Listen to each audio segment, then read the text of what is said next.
guys, welcome back to my YouTube channel. I am Nidhi and today's topic is how to do a head CT scan and the differences between NCCT and CCT head CT scan. Video start करने से पहले अगर आपने मेरे channel को subscribe नहीं किया है तो सब्सक्राइब कर दीजिए और प्रेस कर दीजिए बेल आइकन को फॉर मोर इन्फॉर्मेटिव वीडियोस। तो आइए स्टार्ट करते हैं।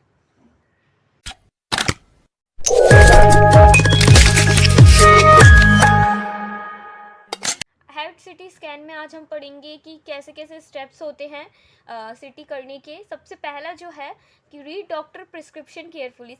सबसे पहले पेशेंट का जो प्रिस्क्रिप्शन डॉक्टर का प्रिस्क्रिप्शन पेपर होगा उसे हमें केयरफुली पढ़ना है। उसमें ये देखना है कि डॉक्टर ने कहाँ मेंशन किया है हेड स्कैन कराने के लिए पेशेंट का। सेकेंड स्टेप आता है take history of the patient की हमें हिस्ट्री लेनी है केयरफुली पेशेंट की। सम जर्नल हिस्ट्री मतलब हेड सिटी स्कैन में कौन कौन सी हिस्ट्री हो सकती है।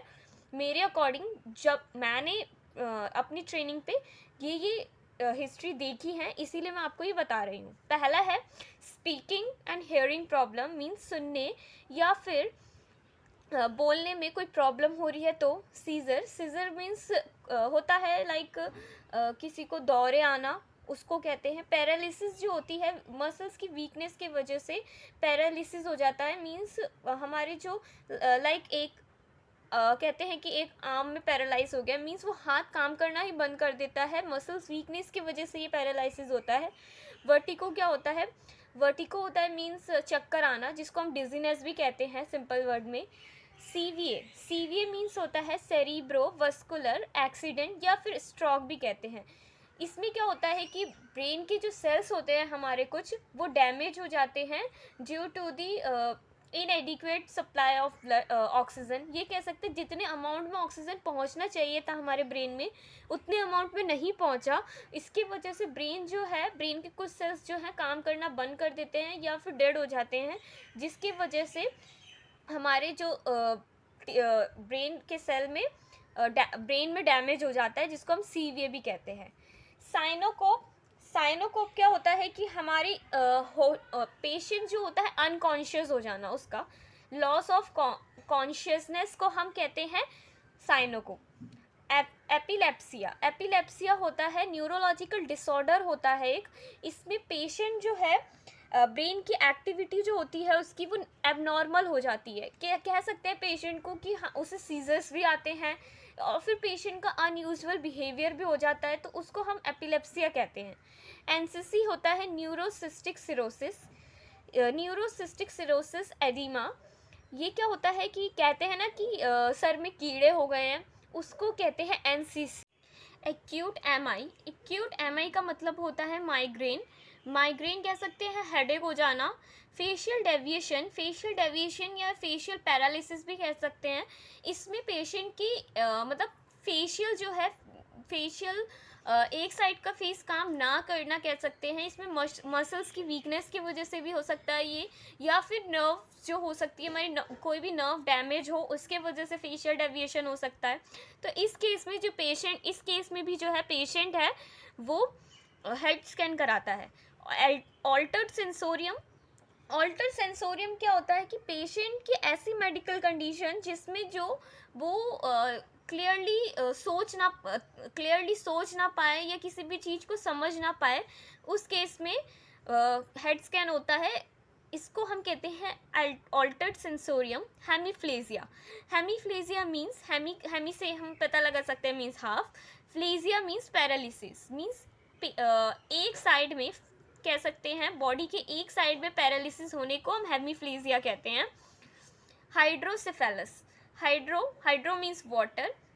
ये एक ऐसी कंडीशन होती है जिसमें सीएसएफ जिसकी फुल फॉर्म होती है सेरिब्रो स्पाइनल फ्लूइड का एक्सेसिव अमाउंट में एक्यूमुलेशन हो जाना हमारे वेंट्रिकल्स कहाँ होती है हमारे ब्रेन्स में होती है उसमें एक्यूमुलेशन हो जाना ज़्यादा से ज़्यादा अमाउंट में जो है कह सकते हैं सेरिब्रो स्पाइनल फ्लूइड जो होता है वो एक इकट्ठा हो जाता है हमारे वेंट्रिकल्स में उसको हाइड्रोसेफेलस कहते हैं। इसके वजह से हमारे ब्रेन का साइज जो है बहुत बड़ा हो जाता है। कभी कभी इस केस में ब्रेन डैमेज भी हो जाता है। मेमोरी लॉस का मतलब है पेशेंट की याददाश्त खो जाना। इस केस में भी पेशेंट जो है रेगुलरली कभी कभी हेड स्कैन कराता रहता है, उसकी कंडीशंस देखता रहता है कि और तो नहीं बिगड़ गई या फिर वो नॉर्मल स्टेज में है या नहीं। अब जो है हम देखेंगे कि हेड के स्कैन में कौन कौन से ब्राइट दिखते हैं और कौन कौन सी चीज़ें डार्क दिखती है। ब्राइट जो है हमारे हेड के सिटी स्कैन में, या फिर हम कह सकते हैं सिटी में जो है कौन सी चीज़ें ब्राइट दिखती है और कौन सी डार्क। तो इसमें हम देखेंगे कि हेड स्कैन में कौन कौन सी दिखती हैं। ब्राइट जो है ब्लड दिखता है, कंट्रास्ट दिखता है, आईवी और ओरल बोथ। आईवी देते हैं वैसे तो इसमें, तो आईवी अगर वैसे बात करें तो ओरल और आईवी दोनों जो है वो ब्राइट दिखता है। Bone calcification, calcification means accumulation हो जाना कैल्शियम का, डिपोजिशन हो जाना उसको कहते हैं। ब्लीड, ब्लीड भी जो है ब्राइट दिखता है। But is dark in city, dark जो होता है वो एयर दिखता है। CSF जिसे हमने हाइड्रोसेफेलस में भी पढ़ा था कि एक्यूमुलेशन हो जाता है CSF का वेंट्रिकल्स में एक्सेसिव अमाउंट में, उसे हम हाइड्रोसेफेलस कहते हैं। जो CSF या फिर वाटर, ये दोनों ही फ्लूइड होते हैं, तो इसीलिए ये हमें जो है डार्क दिखते हैं। मास होना एबनॉर्मल या वैसे भी कोई भी मास जो है हमें डार्क दिखता है। सिस्ट क्या होता है?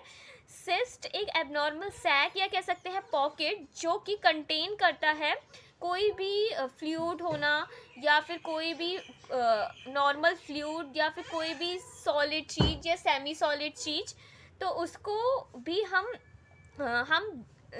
एक डार्क देख सकते हैं सिटी में।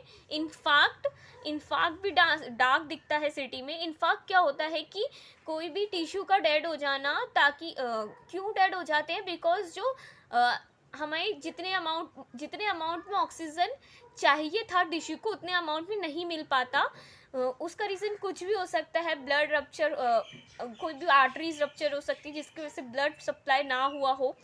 तो इनफैक्ट क्यों बन जाता है ब्लड, कोई भी टिश्यू का डेड हो जाना उसकी वजह से। एप्सिस मीन्स क्या होता है? एप्सिस मीन्स होता है पस। एनसीसी एडिमा जो कि हमने ऊपर भी पढ़ा था, मीन्स होता है कि कोई भी कहते हैं ना कि कीड़े हो जाना, दिमाग में कीड़े हो जाना, तो उसको हम एनसीसी कहते हैं। एनसीसी एडिमा जो होता है वो भी इसमें डार्क दिखता है। एडिमा जो है, एडिमा मीन्स होता है स्वेलिंग, ये जो है वो डार्क दिखती है, बट एनसीसी जो होती है वो वाइट दिखती है। तो ये ऐसे सर्कल से दिखते हैं, सर्कल से। एनसीसी एडिमा जो होता है हमारा सर्कल सा दिखता है। सर्कल्स जो ये बाहर वाला है, ये जो है ये कह सकते हैं ये एडिमा है, तो ये डार्क कलर का दिखता है, और बीच में एनसीसी तो ये वाइट कलर का दिखता है। तो ये ऐसे दिखते हैं सिटी में। थोड़ा ये डिफरेंट हो गया डार्क और ब्राइट से, तो ये बट आता ये डार्क में ही है, बिकॉज ये जो बाहर का है वो एडिमा है तो वो डार्क सा दिखता है। तो ये ऐसे दिखता है एनसीसी एडिमा। अब हम देखेंगे कि एनसीसी हेड और सीसीटी हेड में क्या डिफरेंस होता है, और स्टेप के थ्रू हम ये देखेंगे कि एनसीसी और सीसीटी हेड कैसे किया जाता है। एनसीसी हेड में फर्स्ट स्टेप है नो फास्टिंग। फास्टिंग की इसमें कोई ज़रूरत नहीं है। No contrast media needed, no requirement of blood reports. इसमें कंट्रास्ट मीडिया हम नहीं देते, कोई कंट्रास्ट मीडिया हम नहीं देंगे तो इसमें ब्लड रिपोर्ट की भी हमें कोई ज़रूरत नहीं है। सीसीटी हेड देखें तो सीसीटी हेड में फास्टिंग चाहिए 2 से 4 आवर की। आईवी कंट्रास्ट देंगे हम, ओनली आईवी कंट्रास्ट देंगे इसमें, ओरल कंट्रास्ट नहीं देंगे इसमें, क्योंकि ओरल कंट्रास्ट जो होता है सिर्फ डाइजेस्टिव सिस्टम के लिए होता है, जीआई ट्रैक के लिए होता है।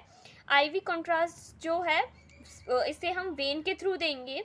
Ivy contrast, only IV contrast use करेंगे। आईवी कंट्रास्ट हम वेट के अकॉर्डिंग देंगे 1 ml पर kg।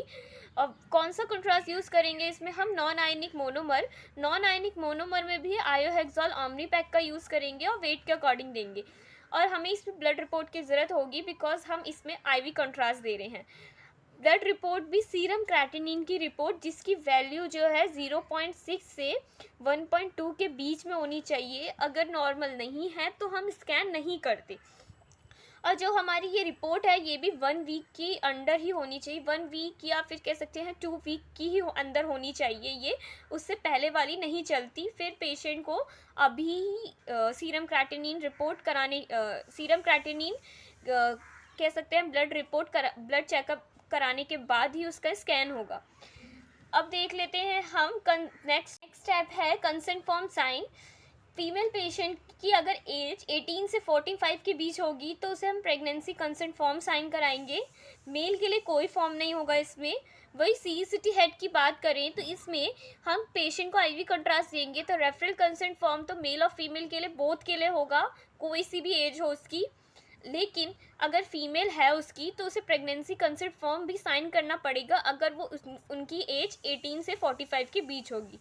मैंने जैसा आपको पहले भी अपनी प्रीवियस प्रैक्टिकल्स वीडियोस में बताया है कि प्रेगनेंसी कंसेंट फॉर्म क्या होता है कि फीमेल पेशेंट की एज जिसकी रिप्रोडक्टिव एज में होती है, क्योंकि 18 से 45 एक ऐसी एज है जिसमें पेशेंट की प्रेगनेंसी की चांसेस होते हैं। और हमें ये पता है सिटी में इतनी ज़्यादा रेडिएशन लगती है जिसकी वजह से पेशेंट अगर प्रेग्नेंट होगा तो उसकी फीटस को हार्मफुल हो सकती है। इसीलिए हम इस एज में पेशेंट से कंसेंट फॉर्म साइन कराते हैं जिसमें पेशेंट की हम LMP पूछते हैं, मींस लास्ट पीरियड डेट, उससे हम साइन करवाते हैं और उससे ये भी पूछते हैं कि उसकी प्रेगनेंसी की चांसेस तो नहीं है।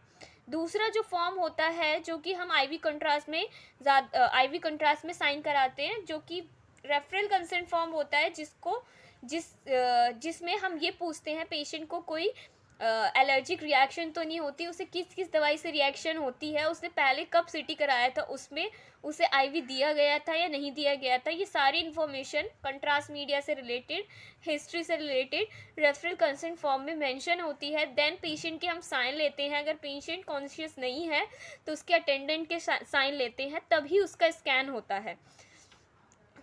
अब दूसरा स्टेप देख लेते हैं हम। Before positioning tell the patient to remove all the unwanted object metallic from the head. Patient का स्कैन करने से पहले, पोजिशनिंग करने से पहले हमें ये याद रखना है कि कोई भी अनवांटेड चीज़ जिससे आर्टिफैक्ट क्रिएट हो सकता है उसे पेशेंट को बोले कि वो निकाल दे। जैसे कि फीमेल पेशेंट्स जो है क्लिप्स लगाती हैं हेड में या फिर क्लचर, तो वो सब निकलवाना है वरना वो आर्टिफैक्ट क्रिएट कर देगा हमारी इमेज में। थर्ड स्टेप देख लें, positioning. Patient lying in the supine position and their arm by the sides. Patient जो है सुपाइन पोजीशन में लेटा होगा। सुपाइन पोजीशन मतलब पेशेंट का जो बैक होगा वो टच होगा नीचे और उनके हाथ जो होंगे वो साइड में होंगे। हमने जैसे चेस्ट और एब्डोमेन का स्कैन पढ़ा इससे पहले प्रीवियस वीडियो में, तो उसमें हमने देखा कि पेशेंट का जो हैंड है, आर्म, उसे हम रेस्ट कराते हैं हेड पे, बट इसमें हम आर्म हेड पे रेस्ट नहीं कराएंगे। हम उसे सीधा बोलेंगे रखने के लिए, जैसे वो नॉर्मली रखते हैं अपनी कमर से टच उससे रखेंगे। बिकॉज अगर ऊपर हम करवा देंगे, पेशेंट के हेड के ऊपर रेस्ट करा देंगे तो इसमें ओवरलैपिंग हो जाएगी, बिकॉज इसमें हमें हेड का स्कैन करना है, तो ये बहुत ही ज़रूरी है। सेकेंड है इसमें स्टेप एक्सरे ट्यूब या फिर गैंट्री फर्स्ट मार्कर ऑन ग्लैबिला। जो कह सकते हैं कि एक्सरे ट्यूब का मार्कर या फिर गैंट्री से 2 मार्कर होते हैं, फर्स्ट मार्कर और सेकंड मार्कर। इससे हम पोजीशनिंग करते हैं पेशेंट की। गैंट्री का जो फर्स्ट मार्कर है वो पेशेंट के हेड के ग्लैविला वाले पॉइंट पे होगा। ग्लैविला का पॉइंट क्या होता है कि जो दोनों आईज है और दोनों आईब्रोज है, उसके बीच में जहाँ पे पेशेंट बिंदी लगाता है, फीमेल पेशेंट बिंदी लगाती है, उस पेशेंट को हम कहते हैं ग्लैविला। तो उस पेशेंट पे पेशेंट की मतलब एक्सरे ट्यूब की सेंटरिंग करनी है। अब नेक्स्ट पॉइंट है स्कैनिंग। स्कैनिंग कौन सी डायरेक्शन में होगी? स्कैनिंग डायरेक्शन जो है कॉर्डोक्रेनियल है। Cordocranial means inferior to the superior, means जैसे कि चेस्ट और एब्डोमेन में देखा कि जो स्कैनिंग जो होती है सुपीरियर टू इन्फीरियर होती है, मीन्स ऊपर से नीचे होती है, बट इस केस में उल्टा होगा। इसमें जो है इन्फीरियर टू सुपीरियर होगा, मीन्स नीचे से स्कैन होते होते ऊपर जाएगा। अब हम देखेंगे कि NCCT हेड और CECT हेड में कौन कौन से स्कैन, मतलब इसके अंडर कौन से स्कैन होते हैं, हमें कंसोल पे क्या क्या दिखता है। सबसे पहले हम इसमें स्काउट लेंगे पेशेंट का। स्काउट ज़रूरी क्यों होता है? बिकॉज कोई भी अनवांटेड चीज़ है पेशेंट की, तो अगर हमें स्काउट में है प्रॉपरली दिख जाती है तो उसमें हम उसे रिमूव करा सकते हैं स्काउट के बाद। स्काउट बहुत नेसेसरी होता है किसी भी स्कैनिंग से पहले। स्काउट लेंगे, इसमें जो है 2 स्कैन होंगे, पहले स्काउट और प्लेन स्कैन। CCT हेड के केस में पहला स्कैन स्काउट होगा, देन सेकंड प्लेन स्कैन, जो कि सेम NCCT के केस में भी हो रहा था, बट इसमें एक स्टेप ज़्यादा है बिकॉज ये CCT है, means contrast enhancement computed tomography head का, तो इसमें हम कंट्रास्ट भी देंगे पेशेंट को। तो थर्ड स्टेप क्या होगा, ड्यूरिंग कंट्रास्ट पेशेंट का स्कैन होगा। अब फिफ्थ पॉइंट की बात कर ले कि फिल्मिंग कैसे होगी। हमने स्कैन तो कर दिया, बट फिल्मिंग उससे बहुत ज़्यादा ज़रूरी है। फिल्मिंग कैसे करेंगे, पेशेंट की जो है सबसे पहले कंसोल से स्काउट और प्लेन स्कैन सेलेक्ट करेंगे, देन पेशेंट की पैथोलॉजी देखते हुए हम उसको पहले हेड की विंडो में करेंगे, हेड की विंडो में देंगे। फिर एक कीबोर्ड होता है सिटी कंसोल, आपने देखा होगा, तो उसमें हेड की विंडो को सेलेक्ट करके फिर उसका E3 का फिल्टर लगाएंगे, तब जाके हमारी फिल्मिंग होगी NCCT हेड की। बट ये जो है ये तो वैसे एक्सियल इमेज ही देते हैं लोग नॉर्मली, बट किसी किसी केस में अगर हमें पैथोलॉजी दिख रही है तो हम एक दो इमेज सेलेक्ट करके सजाइटल और कोरोनल की भी दे सकते हैं। उसमें हम CCT हेड की बात करें तो फिल्मिंग इसमें स्काउट प्लस कंट्रास्ट स्कैन होती है। जैसे हमने इसमें scout plus plain scan use select किया था, इसमें हम स्काउट और कंट्रास्ट स्कैन सेलेक्ट करेंगे। फिर पैथोलॉजी के अकॉर्डिंग हम उसे एक्सियल या फिर कोरोनल या सजाइटल हम कैसे देना चाहते हैं वैसे हम सेलेक्ट करके देंगे। फिर उसमें S3 का फ़िल्टर लगा देंगे। ये जो फ़िल्टर है ये 16 स्लाइस G का बता रही हूँ मैं, तो ये उसका फ़िल्टर है। आफ्टर केयर की बात करें, आफ्टर केयर में पेशेंट को वेट कराना है, कोई डिले रिएक्शन तो नहीं हो गई IV कंट्रास्ट से। ऐसा नहीं कि पेशेंट को स्कैन करने के बाद सीधा उससे हम लीव कर देंगे, नहीं, थोड़ी देर वेट कराएंगे उससे। हो सकता है पेशेंट को रिएक्शन हो बाद में, तो उससे रिकवर करने के लिए। नेक्स्ट स्टेप है instruct the patient when to collect the report. Patient को इंस्ट्रक्ट करनी है कि उसे कब और कहाँ से रिपोर्ट कलेक्ट करनी है अपनी। ये जो था आज का टॉपिक हमारा NCCT और CCT हेड स्कैन के बारे में, कैसे कैसे स्कैन करना चाहिए, पेशेंट की कौन कौन सी हिस्ट्री हो सकती है, मैंने आपको इस वीडियो में बताया। Thank you for watching this. Please subscribe my channel for more informative videos.